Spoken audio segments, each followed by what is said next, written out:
And we're back. Greetings, everyone. This is Lucian Vâlsan broadcasting from, let's say, Galați, far east of Romania.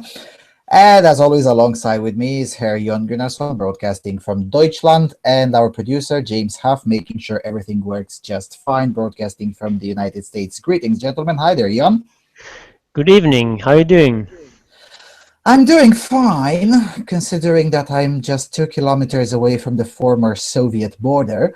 Uh, thank goodness proper internet has reached this area, but if I walk 2 more kilometers across the border, there's no internet, so there's that. And of course, I'm dying from extreme heat. I mean, there are still 29 degrees outside, even though it's 9 p.m. local time. Ah, that's awful. Oh, yeah. And it's been over 42, over 42 or 43 there have been today. At 5 hours ago, it was still unbreathable. And in addition to that, of course, high humidity. Hello, the Danube River.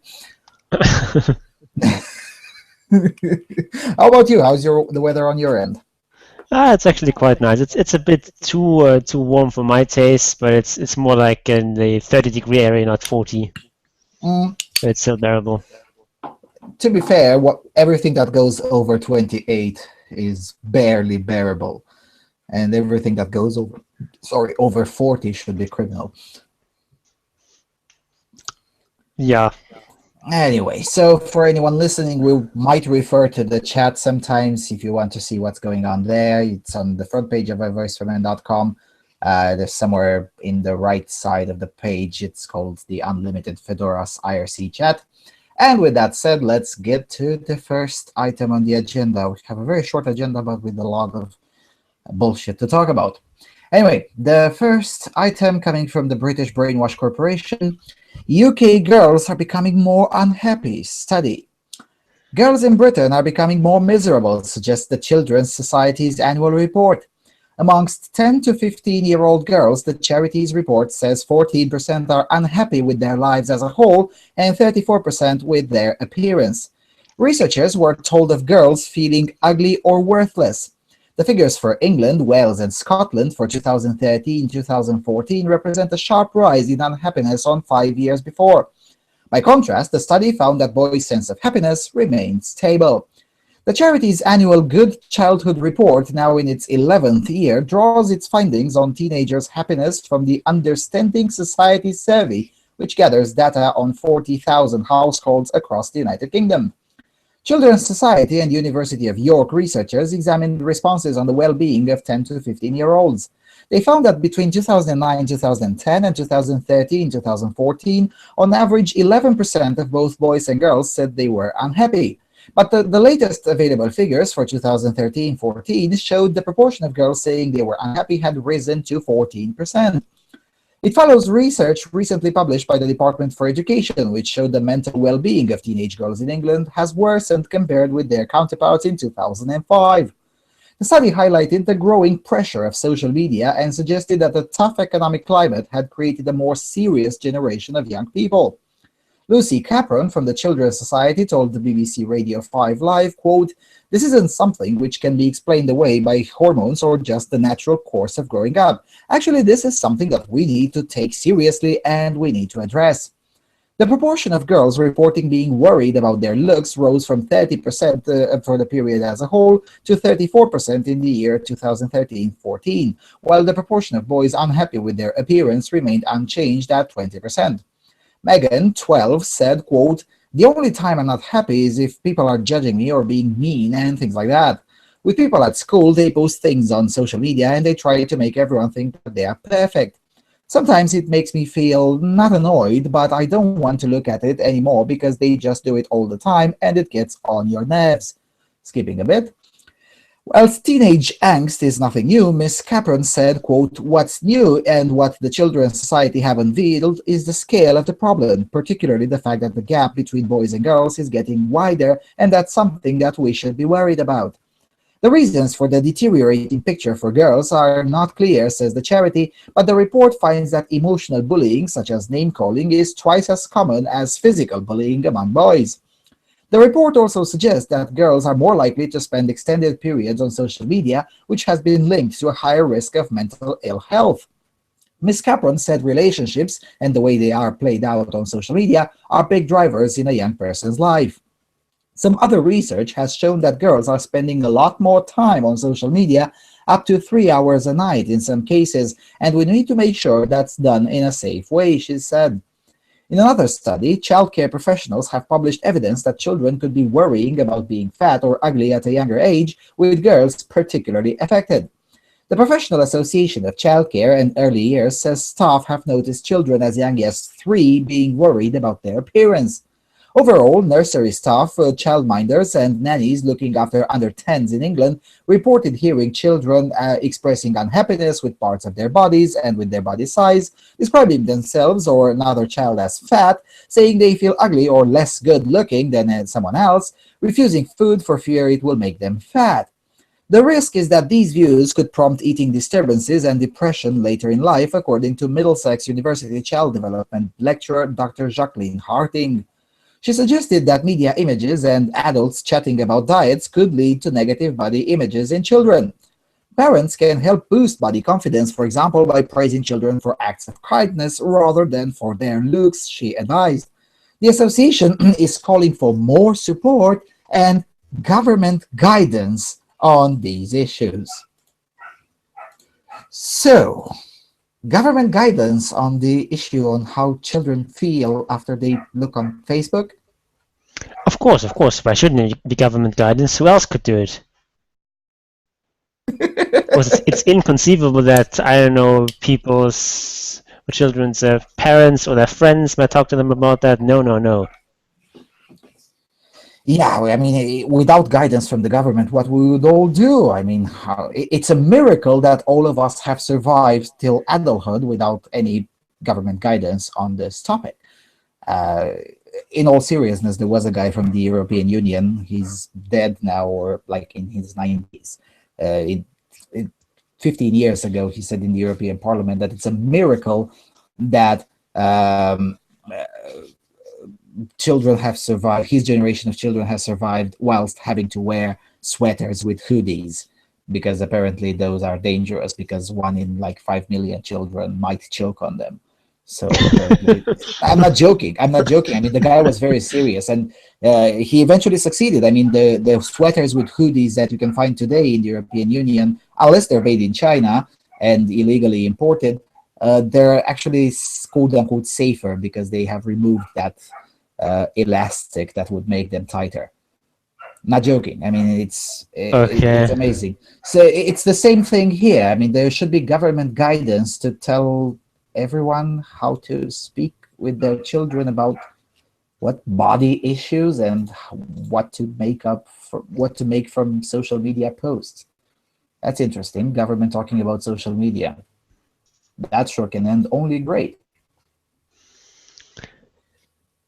Yeah, obviously we need the government to step in here and mandate that a certain amount of pictures of you that you post on Facebook or whatever show you being ugly. That everyone will be assigned a personal sensor, and they will determine what percentage of photos that make you look good you're allowed to post, and what percent of ugly photos you have to put up. That sounds like the 2081, the dystopian novel from Vonnegut, with the handy capable thingies. Anyway, another question that I have is, I mean, provocateurs like Milo Yiannopoulos constantly poke fun at the fact that women are getting more miserable because, he says because of feminism. Now, whether that's a pertinent explanation or not, but it's nonetheless true. Why do you think girls are more affected by this? And I don't question the numbers at all. It does. I'm definitely willing to believe that girls are getting more miserable, whereas boys just, they maintain some sort of a stable level of happiness. First of all, I would question numbers because this sort of happiness research is very dubious because it relies on self-reporting, and it's quite difficult to say whether if you ask two different people how happy are you, is it really meaningful if one person says I don't know a 7 on a 10-point scale and another person says it's a 5? Is it really, do you really know that the first person is in fact happier than the second? Maybe they have just different ways of ranking the happiness. It's a very difficult question to answer. So I would not say that we have some sort of conclusive evidence that women or girls are getting unhappier. There's some evidence that points towards that way, but it's very far from being any sort of established fact. But if you just assume, for the sake of argument, that it is indeed true, then it might be that feminism is the cause here, or at least one cause. But it's all very difficult to say because it's sort of a nebulous web of different factors that go into that. But if I were to speculate, I would say that it's this sort of it's a loss of sort of knowing your place, of having a established identity, of having a set of fixed goals to strive for. So previously, at least for most women, they followed the sort of traditional role models. They grew up. They got a husband. They got children, and then they were in their home. They cooked food. They cleaned and so on. They looked after their children, and they sort of had a place. They knew what they wanted to do, and they did that. There was a structure to follow. Yeah, there was a structure, and most people followed it, and most people were reasonably happy with that. But nowadays, a lot of it has been overturned, and a lot of people are unsure. What should I do? There's all these conflicting things. On the one hand, most women, most girls still want to be wives. They still want to be mothers, but they also want to be or are expected to be successful in their careers. They're expected to be smart and knowledgeable, lots of things, and there's all these conflicting expectations. There's all these pictures in the media of all these women looking perfect. Of course, a lot of that is just because of Photoshop pictures and so on. And there's a lot of unrealistic expectations, and it's impossible to fulfill all of them. So people fall short of these expectations, and I think that has a lot to do with why women are either unhappier or are at least think they're unhappier. Maybe that's sort of one theory or idea that I have, that women are not in fact unhappier, but they're sort of comparing themselves to a higher standard. Whereas what might if there's some sort of objective measure of happiness that could be established based on neurological criteria, where we could say that maybe previously the what we considered the highest amount of happiness that you could reasonably achieve is, say, 100. Maybe today the highest possible achievable or realistically achievable happiness level is something higher, maybe 200. And so people are now throwing themselves on a scale of 0 to 200, whereas previously it was 0 to 100. And so even though most people are happier, they actually think out of the possible range, they're actually on a lower on that 10-point or whatever scale. That is also a possibility. That's a very good point. I was about to say the same thing, that maybe it's not that women are less happy than they used to be in the past. They just use a different framework, or at least they perceive themselves to be less happy. And on the dubiousness of happiness research, I completely and utterly agree. Because today, if you were to ask me, I mean, now, if you ask me on a scale of 1 to 10 how happy you are, I would say 9.5 out of 10. But if you were to ask me the exact same question 7 hours ago, when I was standing in line at the state bureaucracy and cursing everyone and wanting to kill half of the people that were around me, especially the bureaucrat in front of me, if you were to ask me then how happy you are, I would say minus 5,000 out of 10. With that, so the reason I'm giving this very, very real example, yes, I actually wanted to kill a bureaucrat, is precisely because happiness can actually change. It's not necessarily entirely relative, but it can definitely change multiple times during a day, and especially multiple times during several years. So these surveys, at best, they take a snapshot of the exact moment when the subjects filled the questionnaire or whatever, however the survey was done, either written format or by telephone, it doesn't matter. It provides the snapshot at that exact moment, but the trend is not necessary. I mean, unless they studied it on a longer period somehow. For instance, I don't know, you take 1,000 or 100,000 subjects and you monitor and ask them the exact same question, I don't know, at least once a day, then maybe you'd have a better case. But otherwise, but then again, if you ask someone every day how happy you are, eventually they'll they'll report very unhappy because you're asking bloody ugly annoying questions. As for using a different reference frame for happiness, that's definitely true. Because as you said, in the past, both men and women had a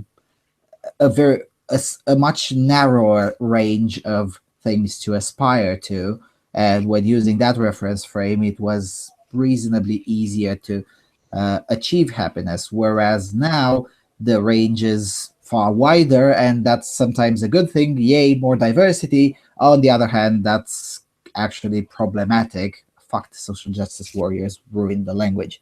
But it is problematic for most people who tend to be reasonably happy under a more traditional model. And in that note, I should probably move to the next story, which is related to the first one, but with a little bit more of a hard data on it. Also from the British Brainwash Corporation, more than a third of female students have mental health problems.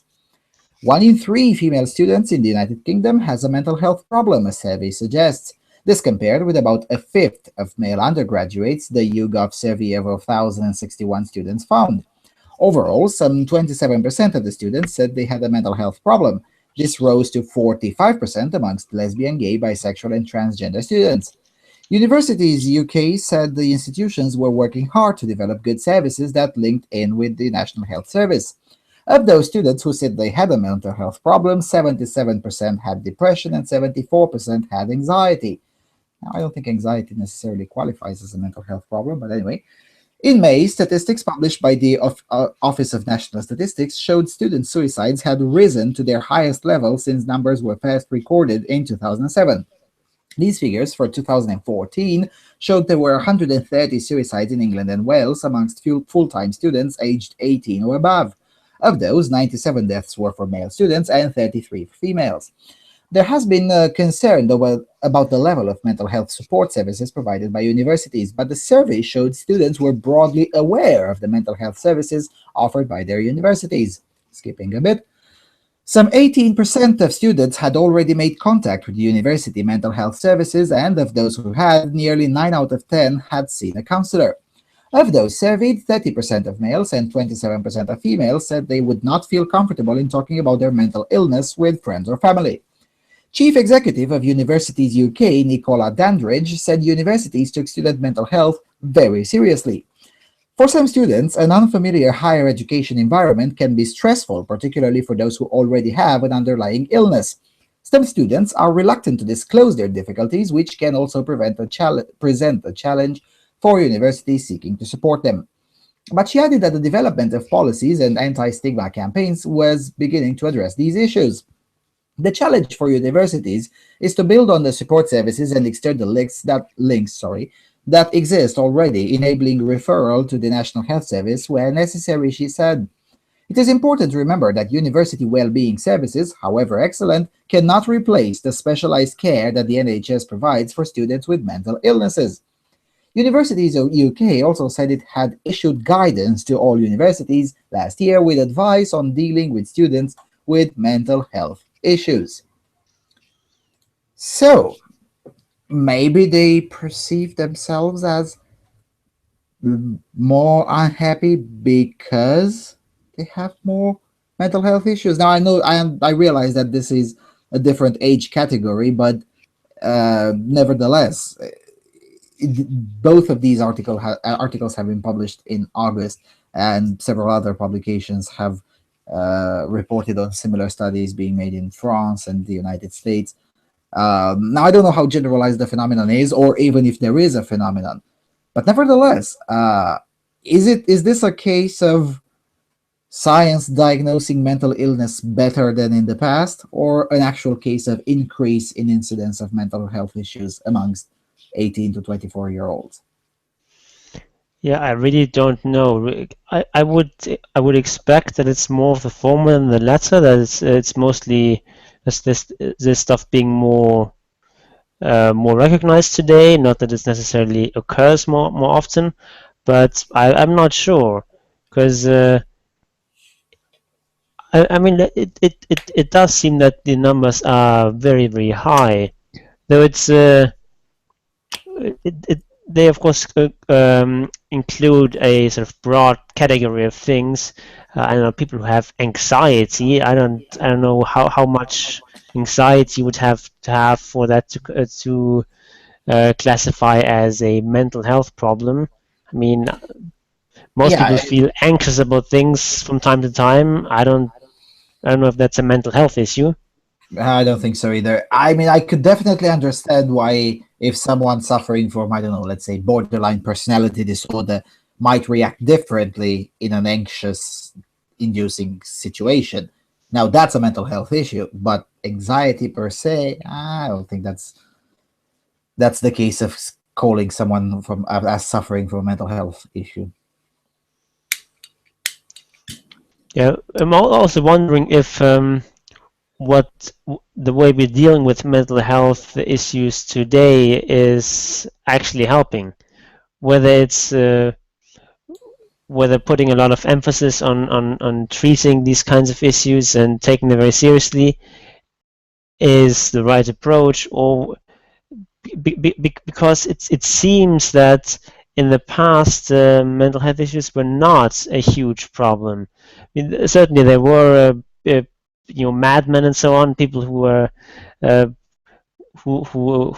people back then called mad. There were raving lunatics and so on, but there were very few of those.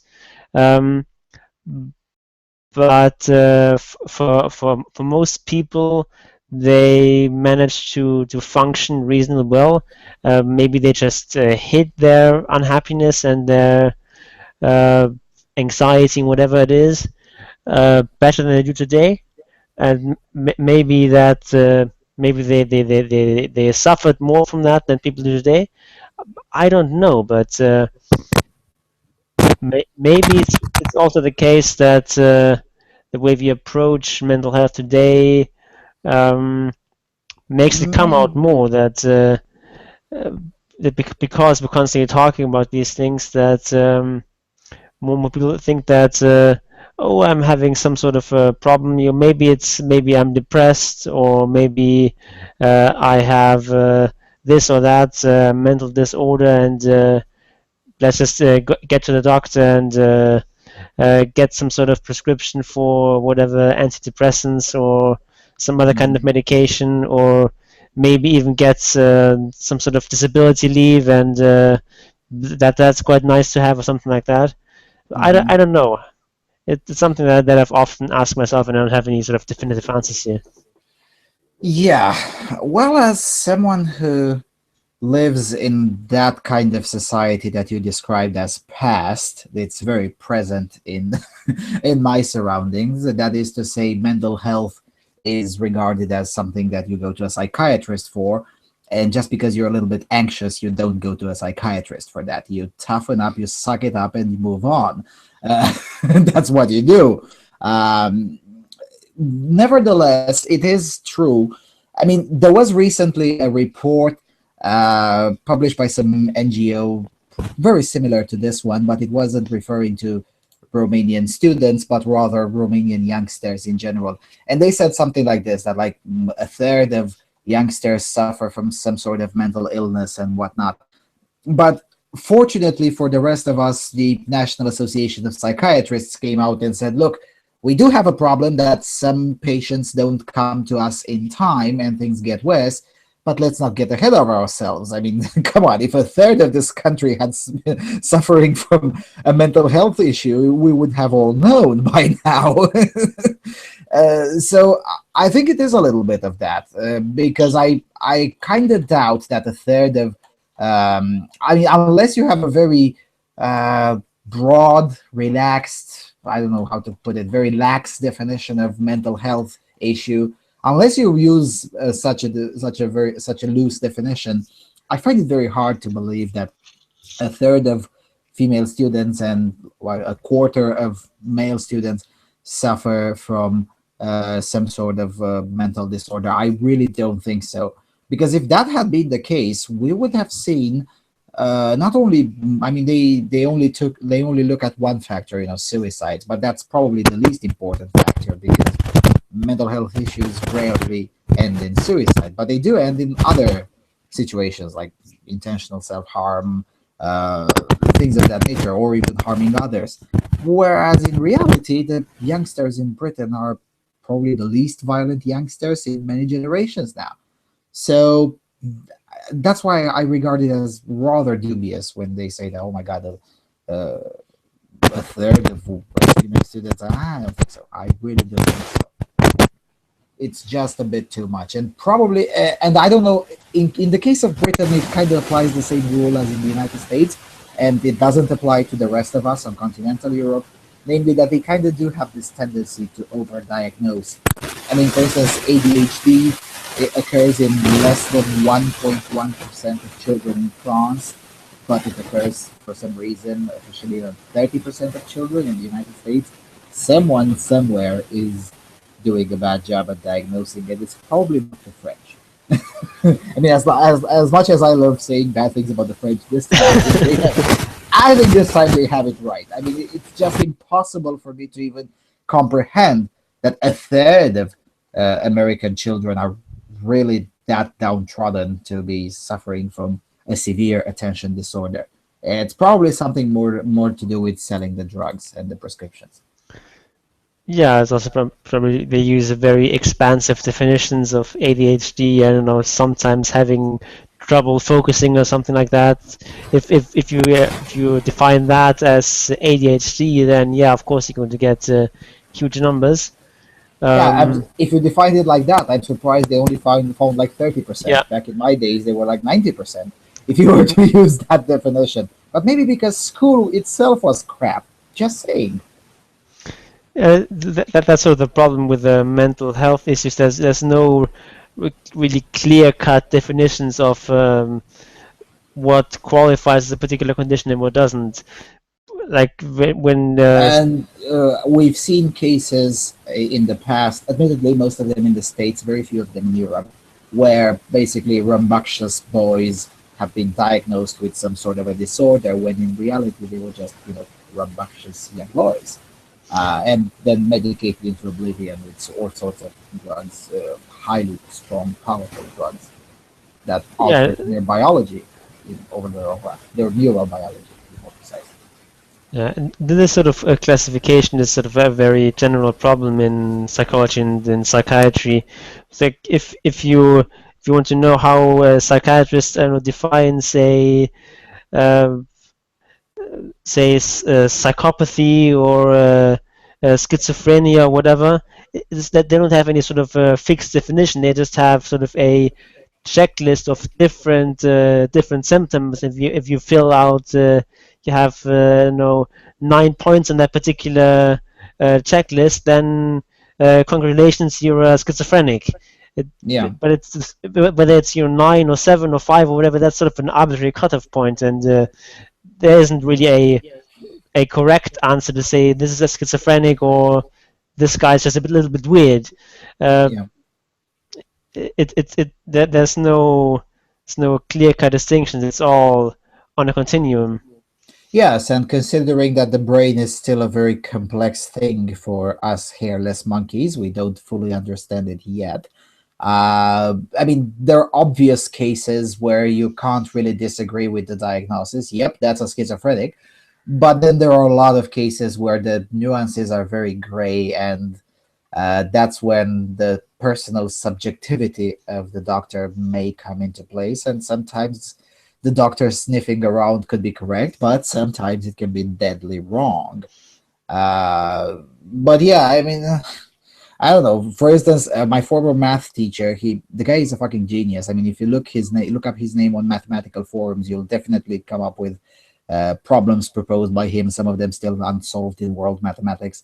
The guy he's still alive, is a fucking genius. But, on one hand, he's a genius, but on the other hand, he's a diagnosed paranoid schizophrenic. So as a result, he still teaches in a small town high school and doing his autistic shit on the internet. Okay. But, in that case, I definitely agree that I don't know if he's schizophrenic or not, but he's definitely very weird. Definitely smart, but otherwise very weird. Whereas on the other hand, I know another individual who's been diagnosed for several years with paranoid schizophrenic, and you just can't make the difference between him and some average individual of same age and stature on the street. So either everyone is a paranoid schizophrenic, or maybe the other guy's doctor is a bit of a lunatic. Amongst psychiatrists, there is this joke around that says, what makes the difference between a psychiatrist and his patients? I don't know. The psychiatrist has a certificate that certifies that he is sane. Because there's a lot of, the point I'm trying to make is that there is a lot of relativity here, and probably maybe the numbers are getting a little bit more inflated, because even you said earlier that maybe people in the past hid their mental conditions and somehow managed to live with them, but if that is the case, why were in most of Europe, why were suicides at far lower levels in the 50s, which for us on continental Europe meant rebuilding from the war? So the conditions were significantly worse than they are now. I mean, even if you take the poorest area in Europe, which is eastern Ukraine, it's still far better, even now with Russian tanks roaming around, it's still far better than it was in 1946. Yet for some reason, people kill themselves more now than in 1946. So that's another question. That's another aspect that kind of plays in somehow, and I don't know how, at least not yet. I haven't studied enough psychiatry. I have to admit, psychiatry is a very fascinating field for me, particularly since it started using neurobiology more. I mean, there are some mental disorders that can now be diagnosed with a CT scan, which is great. That means psychiatry is getting closer to being a real science. Yeah, psychiatry is definitely very interesting, also very weird, which is what makes it very hard to do, and it's sort of frustrating because like if you look at how particular medication affects a particular patient, it seems like it's almost random. Like one particular medication will work for one patient, but not for another who shows the exact same symptoms. And sometimes a particular drug will work for a patient for a while, and it just stops working, and maybe in the future will start working again. It's very difficult to come up with some sort of coherent theory that explains it all, and that's what makes it very interesting, but also very frustrating. Yeah, I mean, until we decrypt how this little thing that we have between our ears called the brain, until we decrypt how that thing at least tends to work on a more detailed level. I mean, for now, we only know which regions of the brain light up when we process certain things, but that's the best we can do right now, at least officially. Probably the military has something hidden somewhere with better knowledge, because that's usually how things go. But nevertheless, until we understand the brain better, psychiatry will have to stay somewhere in the limbo between an actual science and more or less philosophy. Yep. Anyway, speaking of philosophy, let's get to to feminist social. Let's get to the very silly place, and that silly place is the Telegraph. Lads, Britain needs you to do your duty and get flirting. There are lots of things I love about Britain, just not its men. And I don't want to stereotype them all, but I'm going to do that exactly now. So let me be more specific. I refer to those my own age who have forced me to bookmark a cattery website. In the romantic arena, trying to meet a man sometimes makes you feel like David Attenborough stepping into the jungle to locate a Jesus lizard, a real thing. Finding Mr. Dreamy is difficult because the main strategies a girl can use are wrought with danger. Number one is proactivity. In 2016, it seems fair that a woman can approach a chap she fancies. This sometimes works, but generally does seem to make the man's insults shrivel up when asked, having a good night, or something equally menacing. So we consign ourselves to option 2, waiting, which is just as problematic as nothing happens. That's the conclusion my friend and I came to last week while we were sitting at a bar. We're hardly bad company, and several lads gave us a cheeky stare as they did the toilet trot. Still nothing happened, so we stared sadly into our mojitos at single reflections. Eventually, one guy asked if we'd like to join him for some table football. He was dashing and curious. He was German, of course, because the only people who ever chat you up in Britain are not British. Now, I'm not Claudia Schiffer, but I don't think I'm Chewbacca either. Yet, operating in this asexual environment, it is possible to feel largely unattractive. Some sort of winter chill has frosted over British men's gonads, and it's leaving us all out in the cold. If only they'd learned from the Europeans, maybe we'd be in with a chance. In countries such as Italy, Spain, and France, the men are as forward as it gets. In such territory, a woman's self-esteem may rise substantially from all the glory of being chatted up. In Britain, it's as if the stereotypical school disco, girls on one side, boys on the other, continues into adulthood. 8-year-olds are probably better at asking for a dance. As a result, the singles market is growing, with 51% of people in England and Wales eating dinner for one. In 2014, newspapers boasted that the City of London is fantastic for women, because it has 155 single men per 100 ladies. These numbers seem favourable, until you realize that you're dealing with the most placid of creatures, many of whom seem to delight in their solo status. Tools like Tinder and Happen make things worse, as men are inundated with choice, giving them false belief they are Puff Daddy. Dating apps have completely killed off macho displays. Now even the most predatory man can click his way to romance. You may be thinking that all this is trivial, but this dating dallying has big societal consequences. As the Guardian likes to remind us, loneliness kills, so dithering lads are actually murderers when you think about it. I'm not sure what the psychological reasons for their inactivity is. Perhaps feminists have scared them off with their complaints of catcalling. So much so that, like the Jesus lizard, a wolf whistle is near extinction. British men need some encouragement, maybe even government intervention, to be more forward. In 2015, Denmark released an advert called "Do It for Mom" to encourage its nationals to have more babies. Maybe we need an equivalent. Do it for the girls. For if British men don't make the moves, we most certainly will be joining the Danes in the birth rate stakes. Birth rates and loneliness aside, it's a simple issue of self-esteem that worries me. Because of daft but very real rules of engagement, most women really are at the whim of men to decide their dating destiny. You wouldn't believe how many guys are averse to forward women, but then won't do the forward thing themselves. So everyone is stuck. When I talk to single friends, many of us share a simple desire.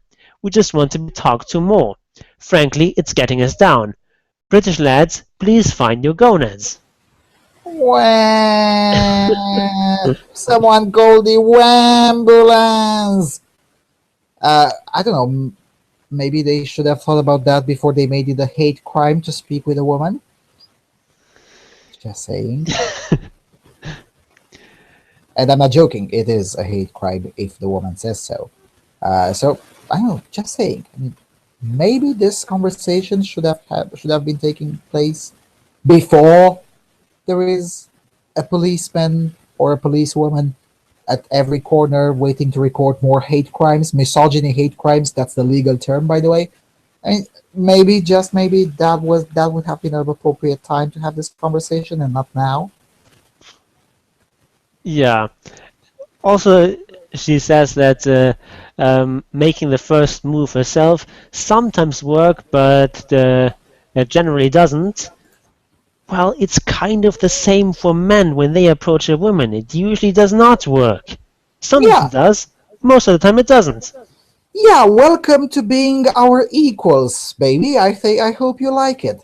I mean, I don't want to get too personal, but let's just say that I've had my first heterosexual intercourse long before it's legal in most of Europe. And thank goodness I live in a country that's less Puritan about this aspect. Because otherwise, had I been born in the United States, my girlfriend would have served 30 years for statutory rape. Anyway, but I kind of learned from a very young age that, rejection is something that we men have to deal with. And, you deal with it. First and the second time is bloody annoying and it's very frustrating. But then after the 30th, you get around to the idea that that's just how things are. You try 50 times and maybe it works once, maybe it works twice. That's best case scenarios. There are scenarios where it doesn't work 100 times in a row. Women are not accustomed to that. They're not taught, and I hate to use the word taught, but I don't have a better one now. They're not accustomed to being rejected. And they're now suddenly discovering that, well, is and I don't know. I never used dating apps and will never do that. But these kinds of apps, she complains that where it is. Oh yeah, men are inundated with choice, giving them false belief that they're puff daddy. Well, yeah, but the same happens with women. Actually, women are the majority of users of dating apps, and they are inundated with choice, giving them the false belief that they're Claudia Schiffer. I mean, welcome to the narcissistic disorder that is the current year. I mean, like, take it or leave it. I mean, if you don't like it, go to the countryside in England or anywhere else in Europe, in the countryside, where you can do things the old-fashioned way. Yeah, it really is just a lot of whining with not very much substance. And I mean, it is just the fact that with all these constant constant campaigns about catcalling and sexual harassment and so on, where sexual harassment is sort of defined as any sort of interaction with a man that a woman doesn't like. That of course men are going to be a lot more cautious and a lot. They're going to think twice about approaching a woman that they like, and the more they go on, the more men will start taking those into consideration. Because I spoke recently with when I was at the conference in London, I spoke with that guy whose article we read on the show when he refused to attend the compulsory consent classes or whatnot. His Twitter handler is Tory Bastard. And I spoke with him and he was like, well, my colleagues now are getting a little bit more red-pilled because of me. And they're like, hold on a second, you can actually stand up to the PC bullies and win. So they saw the example and they are, whether they like it or not, they're kind of following it. And of course, it starts working out for them. but in many other places, in especially amongst young people in England, being bombarded every single day with all these sorts of things. Oh my God, all men are rapists. Oh my God, every interaction with a woman is sexual harassment and whatnot. Sooner rather than later, especially young men who have been raised with this shite since the day they were born, well, of course they will react differently and they will act differently than, I don't know, men like me who first heard about this shit on the internet and as a fairy tale from a land far away and not something that you encounter on your neighbor or on a TV station in your own language.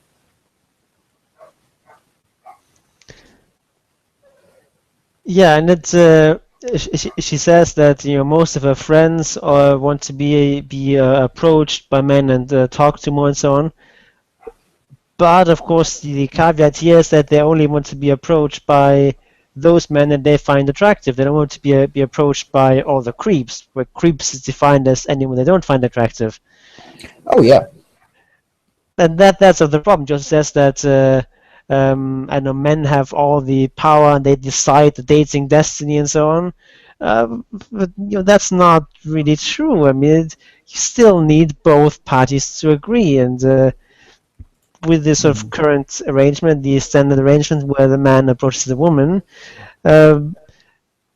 it's true that the man sort of has more agency and more choice. But he still has to be accepted by a woman. It's also and it's a lot more work, and you get rejected a lot more often. Yeah, and when women do sort the of, approaching, they have to go through the same thing.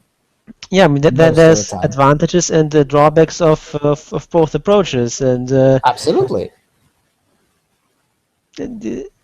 but this one is just whining about all the drawbacks and we have so horrible and so on. But all the advantages that she has by virtue of being a woman, she doesn't even acknowledge them. Isn't even aware of them. Yeah.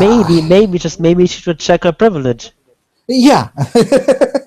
uh, Loneliness kills, so dithering lads are actually murderers when you think about it. Really? Uh, I have a friend, his name was Nikola Tesla. He would beg to differ on that. Now, in all seriousness, how is this thing with loneliness kills? I mean, on one hand, and especially it's very rich coming from The Guardian. I mean, The Guardian that publishes routinely Jessica fucking Valenti. You know Jessica Valenti. I mean, on one hand, you bash on men weekly, not sometimes daily, but on the other hand, oh my God, you're really concerned because loneliness kills us. Well, would you please bloody decide yourself? Yeah. Also, by the same logic that if loneliness kills, then also women who reject men who approach them are also murderers somehow. Yeah, yeah, absolutely, absolutely. There should be, and we need probably government intervention. And I'm like, well, what, the unalienable right to a husband or a wife? I mean, Yeah, maybe we just should stop so to do away with all this dating stuff that's very inefficient. Maybe just have a government agency that just decides trying. for every man, every woman, the optimal partner based on scientific criteria, and then we're going to be all a lot happier, and this singleness is just going to disappear. Yeah, yeah. That's probably it. I mean, that definitely works Clearly, perfectly. that's a massive market failure. That lots of people are single, they want to have a partner, but they can't find one. Um, you have that lots of single men who want to find a woman, lots of single women who want to find a man. Clearly, the market has failed. The government has to step in and regulate the dating market. Yeah, absolutely, and put in strong regulations so make sure no one is left behind. Yeah, that almost sounds convincing, doesn't Yep. it? um, I would have to agree with this author on one aspect. I mean, most of the article is petty whining, that's for sure. But she is correct in my experience as someone who's traveled through all of the countries she's talking about, namely Britain, Italy, Spain, and France. She is correct in the sense that the sexes are far less driven apart in Italy, Spain, or France than they are in Britain. But that's probably because there is a much lower amount of feminism in France, Italy, or Spain. Particularly in Spain after the massive protests that abolished most of the feminist policies. Uh, so I would have to agree with her on that. I mean, of course, she expresses this thought very poorly. It's like, oh, if only they'd learn from the Europeans, maybe we'd be in with a chance. In countries such as Italy, Spain, and France, the men are as forward as it gets. Well, she's right, but she expresses it poorly, or maybe I don't know. I've seen it myself. There is a little bit of I don't know the English word for it, but maybe I should say anxiety. There is a little bit more of a tension in a nightclub in Britain than it is in France, for instance. I would go even as far as to say in certain quarters that either men are no men are sometimes afraid of women, and I don't blame them with such a legal climate. I know I stay away from speaking with unknown women when I'm in Britain because the last thing I need is being arrested for some hate crime. So I don't blame them, but it's still a matter of reality that even a foreigner can perceive it if you know where to look and if you look close enough. It's not immediately visible, especially in smaller towns. It's not visible at all. But if you're in big towns like Manchester, like Liverpool, like London, it's quite noticeable, actually. Yeah. Also, this is maybe a petty point, but newsflash: United Kingdom is part of Europe, so Ah, yeah. Well, there's that. Well, not if you ask Churchill. I also, mean, Churchill was also like, "We are of Europe, but we are with Europe, but we're not of Europe." That was Churchill's position, and apparently, it's still a thing. yeah. Also, I mean, it's not like this attitude towards flirting or whatever is uniform throughout continental Europe. I mean, Oh no, absolutely things not. are a lot different in Spain compared to Sweden, for example, or Germany or Oh, whatever. oh Very, very yeah. different. You couldn't be more of an extreme. Spain versus Sweden. Jesus Christ. Yeah, for sure, for sure. I mean, if we are to compare Britain with Sweden, Britain is better off. If we are to compare Sweden with Spain, well, let's go to Spain. I'll polish my Spanish language and let's go pick up chicks. Yeah, I mean, it is this tendency. Now, first time I read this article, I was considering actually writing one in my style. If you remember, many years ago, I wrote an article called "Becoming a Radical Nazi on Jewish Violence," which was basically an article from the Huffington Post, but I replaced men with Jews and feminists with National Socialists, and blacks with working class Aryans and things like that. Uh, and it basically the argument stuck. I was tempted to do a similar thing here because it would fit. Starting like with there are lots of things I love about Britain, just not its women, and I don't want to stereotype them all. So let me be more specific. I refer to those my own age who have forced me to bookmark a category website. In the romantic arena, they try to meet a woman, as sometimes makes me feel like I don't know something. Stepping into the jungle to locate Jesus Lizard. Finding Mrs. Princess or whatever is difficult because the main strategies a man can use are wrought with danger. So it kind of fits, which pretty much shows that whatever she's complaining about is not necessarily either it's not an issue at all, or if it is an issue, it doesn't affect only women. Yeah, as it usually does. Yeah, as it's usually the case. Right, we spent enough time in the silly place. Let's get to the next one. Okay, this one is a bit of an update. If you remember, a couple of weeks ago, we talked about this case of Gina-Lisa Lofink, who is this German model who who alleged that she was raped by two men, and the two men were acquitted, and subsequently she was accused of falsely accusing them, and the verdict has now been reached. So I'm going to read this short article from the Tagesschau. Gina-Lisa Lofink fined. Model Gina-Lisa Lofink has sustained a defeat in the trial about an alleged rape. The district court's Berlin-Tiergarten convicted Lofink of false accusation and sentenced her to pay a fine of 20,000 euros. The 29-year-old had claimed to have been raped by two men in June of 2012. The court saw no evidence for that claim.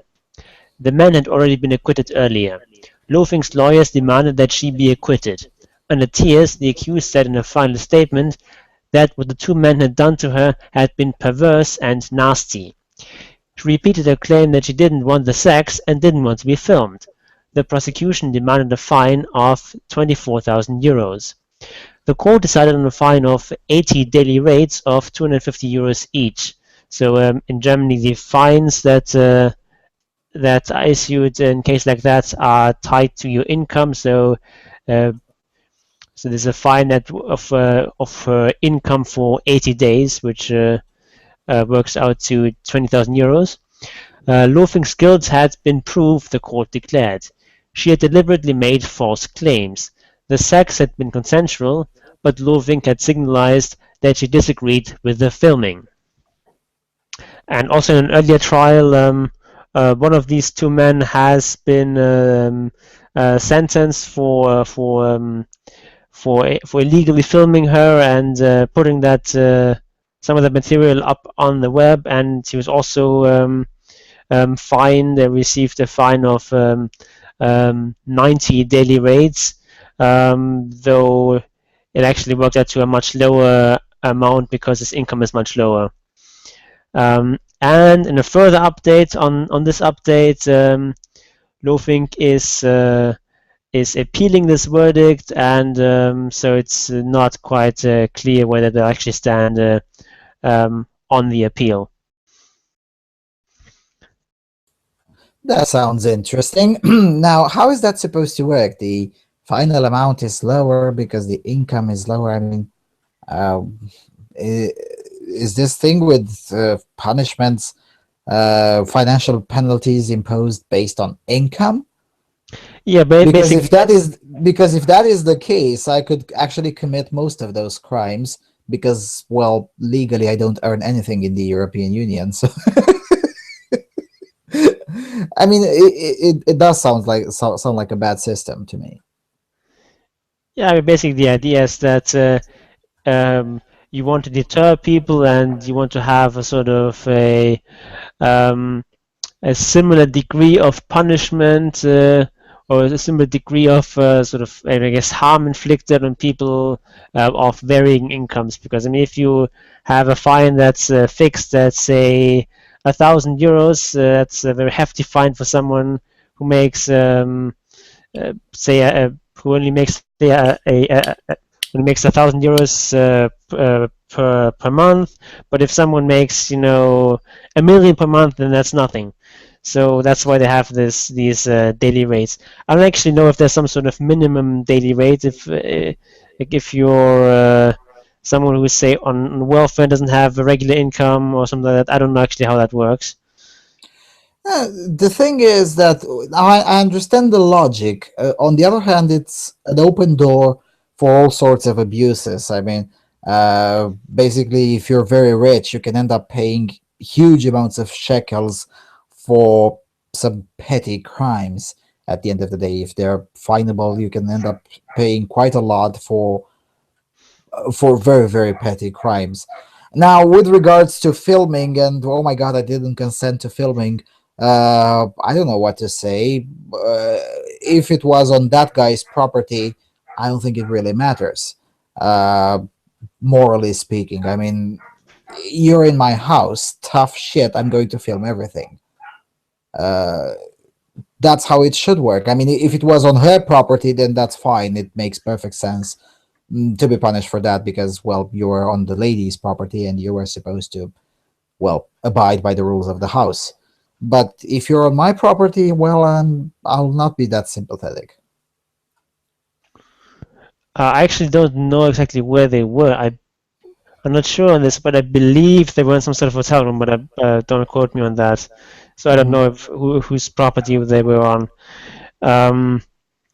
but I don't really think it makes a difference in terms of German law. You're not allowed to film people against their will. Except probably on the streets or something. Yeah, it's like on the street where you don't have any sort of expectation of privacy or something. Then you can film people if you're not filming people specifically. But if it's like you're on some sort of crowded place, you're just like filming generally. That's fine. But even so, if you're like even if you're in a crowded place and like following some particular person, you're just filming that person against their will, then that's also would not be allowed in German law. That's very weird. So it's not even a one-party state, it's even worse than that, basically. Because you have to get consent even in public places. Because in the United States, there are usually two-party states and one-party states. The two-party states is that both parties have to consent to the recording, whether it's on phone or on video or whatnot. The one-party state is one party has to consent, basically the one that's doing the recording. And I guess worse than two-party states is German law, where even in public places, following someone, that still needs extra consent, even if it's in public. I don't know, but I guess it makes sense generally. Thank goodness here, thanks to the paparazzi and the strong lobby of the tabloids, all of that is ignored. So it's also like if it concerns people who the public has some sort of general interest in, like politicians and famous people and so on, then it's also generally allowed to film them even without their consent. But so that would not extend to them having sex. Okay. So yeah. Unless they have sex on a beach. Yeah. So it's like if Gina-Lisa Lofink just walks through the street or whatever and goes shopping or something like that, then you are allowed to specifically film her, even if you don't actually get her specific permission, because she's, I guess, sort of famous. Mm-hmm. But when she's having sex, that doesn't apply. I see. That makes sense, I guess. At least I understand the principle, which is better than most cases. Speaking of lying women in court, let's get to the next one. Okay, this one is from Der Spiegel. Duty of disclosure for milkman's children. And they use this term in German, Kuckuckskinder. Basically, what they're talking about is children that a man believes are his, but actually his wife has slept with some other guy. The result of cuckoldry. Yes, exactly. So I've translated it as milkman's children, which is kind of a funny word, which I specifically had to look up for this, but whatever. So duty of disclosure for milkman's children. This law abridges the rights of supposed fathers. Justice Minister Heiko Maas wants to make it easier for fathers of so-called milkman's children to seek out the true progenitor of their children. The SPD politician wants to introduce a legal obligation for mothers to disclose their sexual partners in cases like this. This new law directly affects Kerstin Aust's professional field. In this interview, the 36-year-old legal expert explains why supposed fathers are the actual losers of the new law. So the interviewer, Ms. Aust, Justice Minister Heiko Maas has introduced a new bill aimed at improving the legal situation in cases of milkman's children. Why was that necessary? The bill is a reaction to a demand by the Bundesverfassungsgericht. However, there are many more things to be criticized about the current legal situation. If a man has doubts, he only has 2 years to challenge his paternity. This is not justified when compared to other countries. Another injustice is that when a man learns that he is not the father and then proceeds to die during the process of challenging paternity, the process cannot be resumed by his heirs. Another point is that we often only consider the supposed father who is led to believe that another man's child was his own, but what about the biological father? He is denied knowledge and access to his child. Mothers of milkman's children are now supposed to be obligated to reveal their sexual partners. What do you think of that? This obligation already existed de facto and it is long past time that we get an explicit law codifying that practice. However, this obligation is only useful if the mother knows the biological father by name and agrees to talk. In court, this obligation can only be enforced through a fine or imprisonment for contempt. But if the woman refuses, she certainly won't rot in jail. That this obligation is now fixed in law is nice and dandy, but in practice it will be difficult to enforce. Sort of additional commentary from me on that, it's the sort of imprisonment that they can do here is at the most 6 weeks, and the condition is that basically as soon as you agree to talk, you're released from jail, but at the latest after 6 weeks. So it's not it's not It's not a hefty prison sentence for sure. yeah, it's very, very short. So again, the interviewer, so the law does not really help supposed fathers. Is there anything else you dislike about the new law? That a supposed father will only be able to retroactively demand a back payment of child support for 2 years. If a mother today comes clean after 18 years and says, "You're actually not your dad's child," it would have tremendous consequences. According to current law, the supposed father has a claim against the biological father for the full amount of expenditure since birth. In this case, the sum according to the Düsseldorf values would be between 84,000 and 135,000 euros. In the future, the claim will be limited to the 2 previous years. It may be zero in some cases, such as when you haven't paid any child support in the last 2 years. Are supposed fathers the big losers of the new law? Indeed they are. Staying with the above example of truth revealed after 18 years, the claim in the future will only be to between 29,000 and 47,000 euros. Thus, the new law curtails the rights of supposed fathers with the justification that familial life has compensated for the damage. But what about cases where this familial life never occurred, because the marriage was short-lived, or you only acknowledged the child but never lived together? This is tragic. You lose your child, and with it your meaning of life. And with this new law, you even lose most of the claim to pecuniary compensation. And this is as far as we'll go, because it's quite a long article. I figured as much. I had actually written a script for a Freedom Alternative video on it, and even though I hadn't read this article, I seem to have instinctively nailed it. I read only the article in English. The Telegraph reported about this, and I suspected it's the same thing. Lurker in the chat room says that the policy change for cuckolded fathers isn't changing much. She could as well wait for 2 years before disclosing the truth. And as long as fathers aren't allowed to use the DNA material against the mother's will, well, the law is fruitless. No, if she actually admits that that the child is not the husband's, then he would still the husband would still have even under the new law would still have a claim against the biological father for the last 2 years. If the biological father is known or alive. Yes. Yeah. Still, I have to agree with the person being interviewed, Mrs. Whatever. I'll have to agree. Yeah, Kerstin Aust.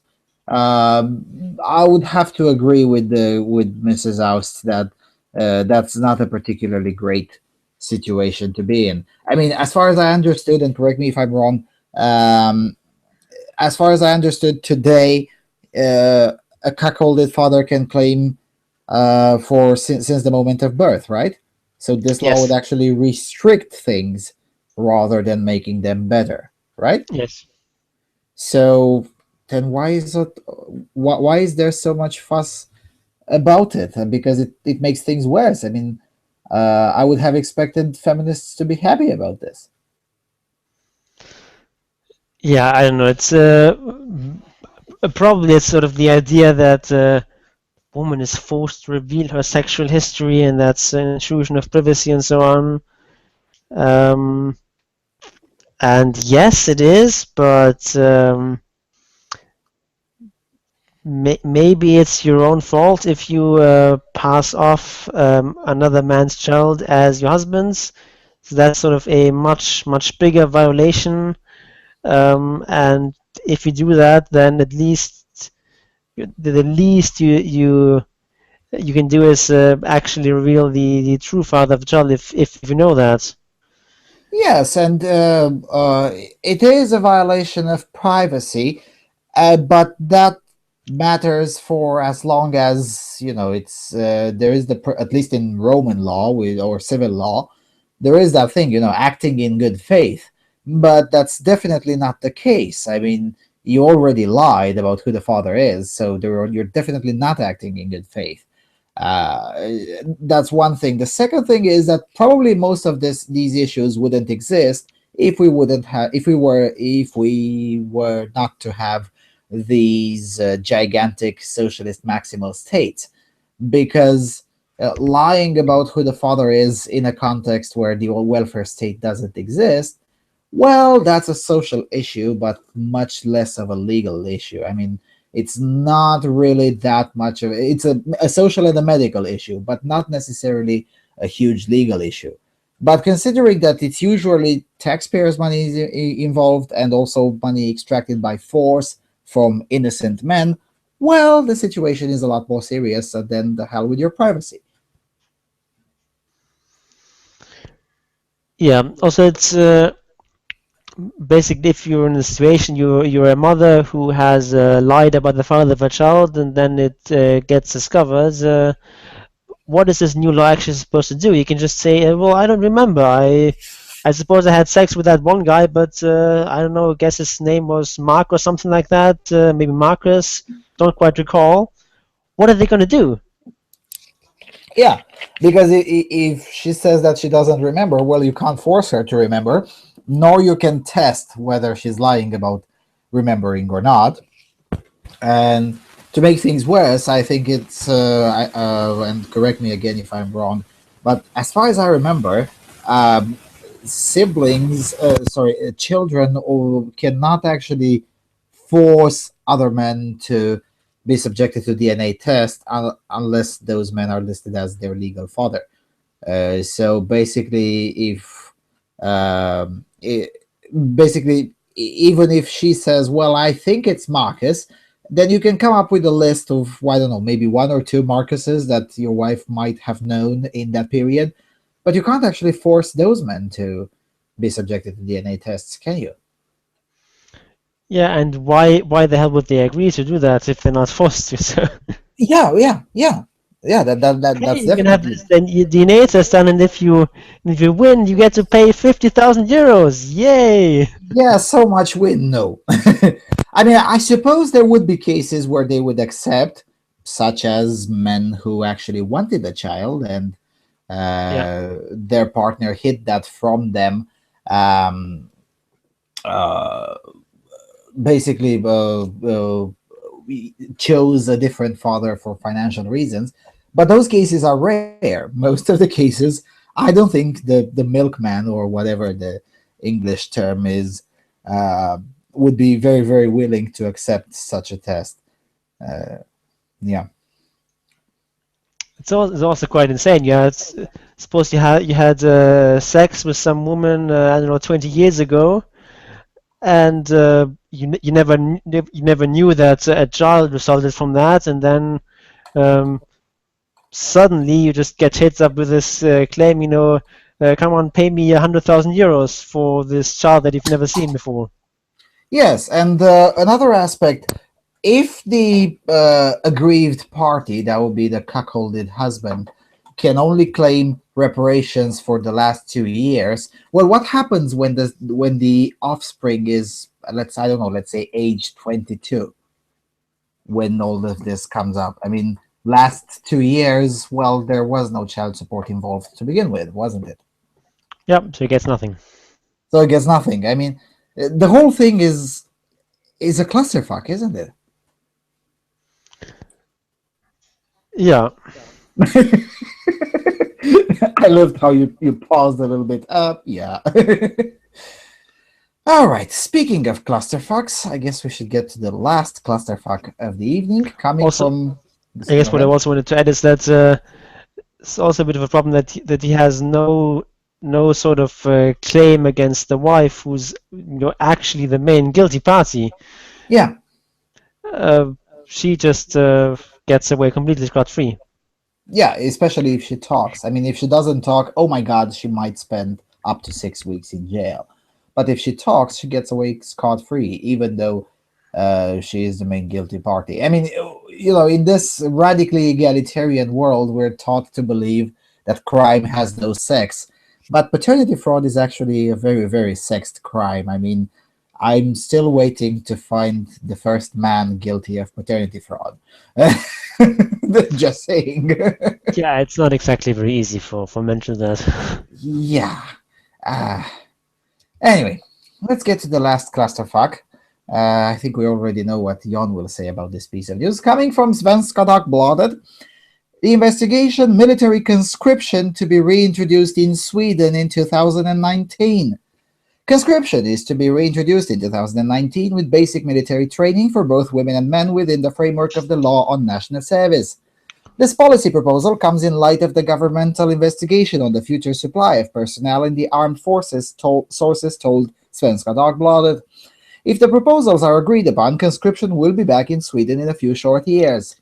The inquiry's mandate is to make recommendations on how to ensure, quote, a sustainable supply of staff in the armed forces, unquote, and has been a constant concern for the government in the last 12 months. The work is now almost completed and the proposals are nailed. The content of the final report will be adjusted at a meeting next week and presented at the end of September. The heaviest proposal is the reintroduction of mandatory conscription as a complement to the voluntary professional defense forces. In order to revive the armed forces, conscription should commence as soon as 2019, suggests the investigations.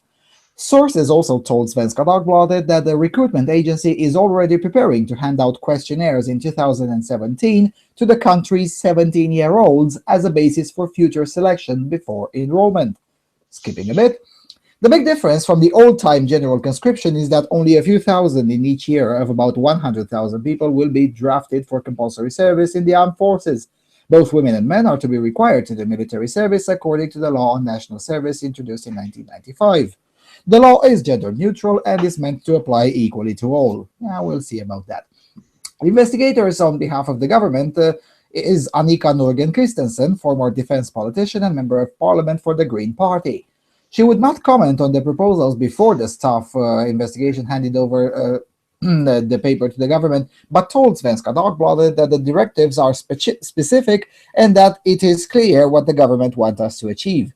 We have to relate to the dormant law on national service. The mission is to find out how we can make a system that continues the emphasis on free will, and how should that be combined with the duty of service as they do it in Norway and Denmark under the current law, added Norgren Christensen. Translation, she said nothing.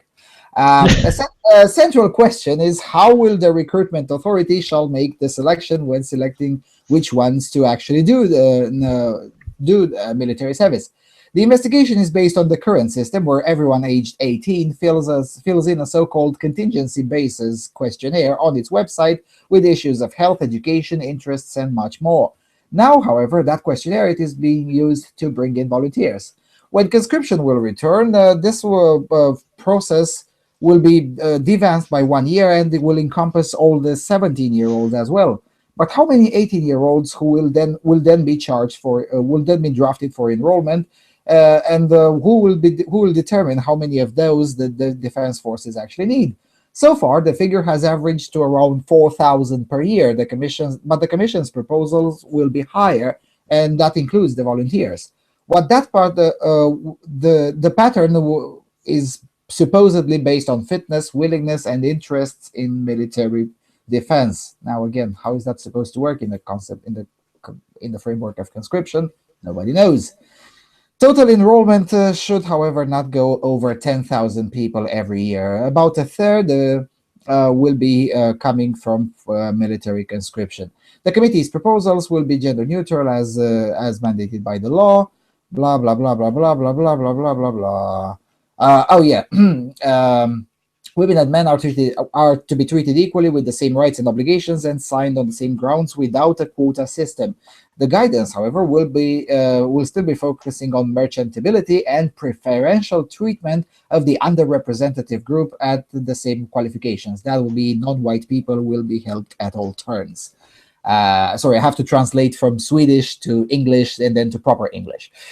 So that's why it's getting harder. Okay, Defense Minister Peter Hultqvist has long argued for a return to some form of national service as a complement to professional armed forces. In a parliamentary debate last spring, he noted that there should be no rush job, but also stressed that the current system does not hold when the defense system cannot handle the recruitment on a voluntary basis. When you cannot wait indefinitely or prolong this unnecessarily, but then you have to but then you have to hurry up and come up with a decision, argued Hultqvist in the debate. Investigations proposals are now being tailored to the defense minister's wishes. This is the big question for Peter Hultqvist. He has invested both his own credibility and a lot of prestige to find a solution on defense emergency personnel problems. These proposals give him the opportunity, and he's in a hurry to get this in place, says a well-placed source to Svenska Dagbladet. It is also entirely up to the Social Democrat and Moderate Party coalition government to decide if they want to make the the Commission's proposals turn it into law and reintroduce conscription in 2019. After military service was suspended in 2010, the government was also mandated to independently activate all parts of the law, or the entirety of the law or parts of it on national service for reasons of emergency. It could be done now without going through the parliamentary decision. Regarding the duty instrument, I would recall that it is the government that disposes of that decision and not the parliament, added Peter Hultqvist. So we're all about free will, but we're actually going to force you to do work you don't want to do. That makes perfect sense. Yeah, that makes perfect sense, doesn't it? Whilst, I totally agree. I presume you haven't changed your opinion. Several years ago, you wrote an article that speaks for itself. Conscription is slavery. I don't disagree with that at all. It is slavery. But on the other hand, Sweden is in a very, very dangerous place right now, because even if they do introduce conscription, they might still have a problem finding talent, because their young people are running away to work in Norway and Spain and England, as they are now. Add in the risk of being conscripted into the military, and that's a recipe for all young people to start working abroad. In the context of the current year, I'm not entirely sure that such a measure would even be enforceable, let alone useful in any way, shape, or form. Not to mention moral, which is not at all. Yeah, it's also not practical. If you want to have more soldiers, just fucking pay them more. Just do what any sort of employer does if he doesn't find enough employees at the current price, or give them better working conditions or whatever. But if you force people to do the work, it doesn't actually. It's not actually cheaper from a societal perspective. It just means that that some of the price is paid not in tax money, but in people being forced to do work they don't want to do, which is massively unpleasant in many cases.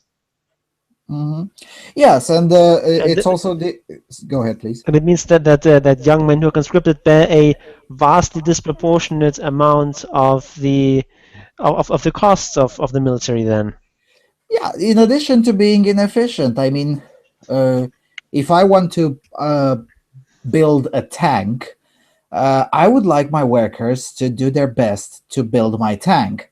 But if they don't want to be there, what makes you believe they'll be very, very happy to build my tank? Definitely they won't give their best if they don't want to be there.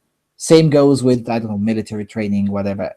Yeah, but to be fair, I Yeah, mean, the military is not using conscripts to build tanks. Presumably, it's built by private companies that are actually sort of kind of efficient, and then yeah, the government buys that.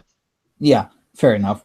But for I don't know how they will do it in Sweden. I guess we'll have to wait and see if they somehow manage to introduce it, which I don't think they will. But in Denmark, for instance, conscripts are used in cases of natural disasters. And as I'm sure you know, Denmark is not just Denmark as we see it on the map, but also a crap ton of islands where the language has been so isolated from mainland Denmark that you actually need a translator, even if you're born and raised in Denmark. Uh, and on those islands, you have quite often various instances of quote unquote natural disasters because, well, they're isolated islands in the middle of the bloody ocean.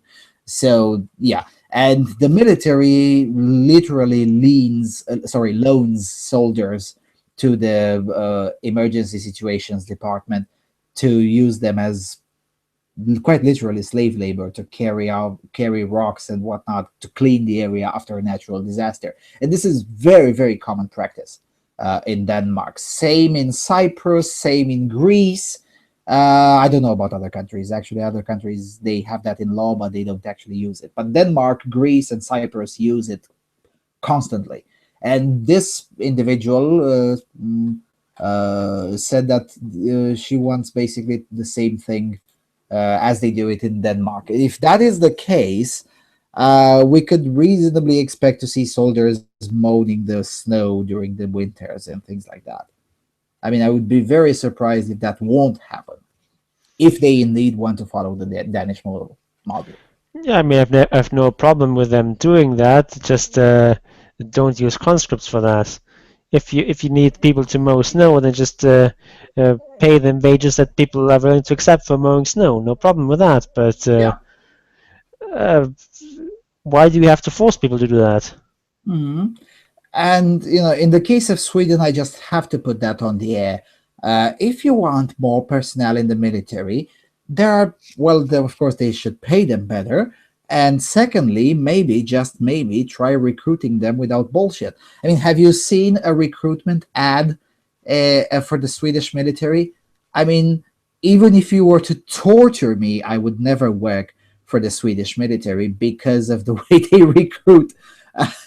Or at least they try to recruit. They advertise their positions. I mean, do you want to fight for human rights and equality for all? No, actually, I don't. So I mean, that's not how you sell it, especially if you want young, strong, courageous men. Because let's face it, that's the core of any military. Yeah, sure, this egalitarian thing it sounds nice in theory. In practice, it doesn't work like that. I mean, everyone is in awe about the almighty, courageous Kurdish women. Well, I'm sorry, but the Kurdish military actually is like 20% female, and again, that's a nation without a country for a century now. And there's special conditions. You can't reasonably expect that suddenly you have an influx of Swedish women being as courageous as the Kurdish ones, unless you're a Swedish feminist, I guess, in that regard. But yeah, they should probably advertise their position better, and instead of taking loans to house quote unquote refugees, maybe they should stop taking loans and use the budgetary what's called the surplus in English, I think. The budgetary surplus that they would have had they not have this humanitarian superpower thingy going, and you put that into the military, and that would afford them a lot more soldiers and better paid and more professional army. I mean, it's very sad what's happening with Sweden. I mean, in '88, Sweden had the fourth strongest military in the world, and nowadays is somewhere like the 50th. I mean, Albania has a far stronger military than Sweden.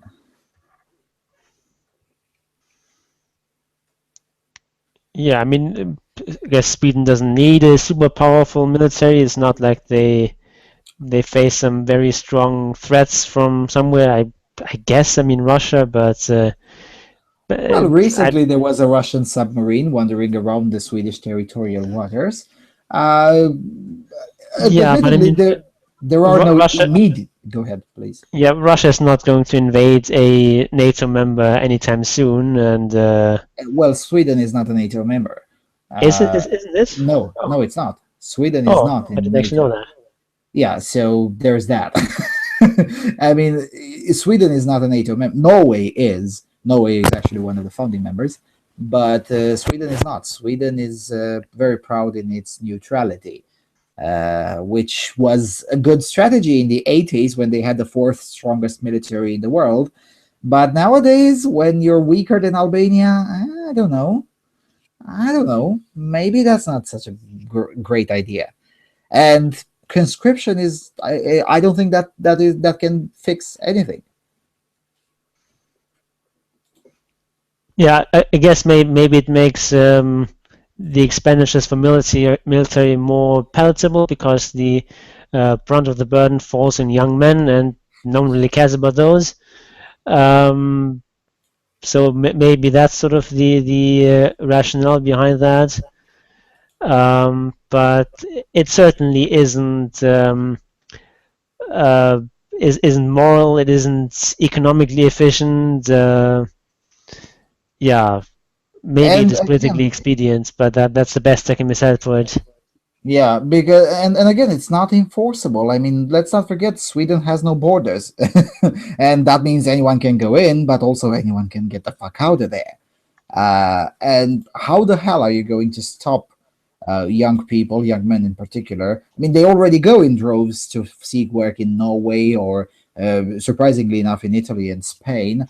They do it now without any threat of being conscripted and whatnot. Once conscription becomes a thing, I would be quite surprised if those numbers wouldn't just increase a little bit further. Yeah, maybe a little bit. But I mean, what they're talking about here is conscripting maybe, or was it something like maybe 5% or 10% of Hmm. young people? So that's still, even if you remain in Sweden, the chance of you getting drafted are actually rather low. So maybe it won't have that much of an effect. Yeah, maybe. Oh, and of course, because it's based on those questionnaires, it will only be a matter of time until people realize how to fill them in such a way that they lower their chances of being drafted even further. Yeah. All right, then I guess that's it. 90 minutes. Oh my god, I love this efficiency. That's the only thing that's worked impeccably for me today, because otherwise I had to bear bureaucracies. Anyway, I have nothing further to add. I have But I one guess last you do. item, and that is a piece of advice, which is to take the red pill. Take the red pill. Goodbye, everyone. See you next week.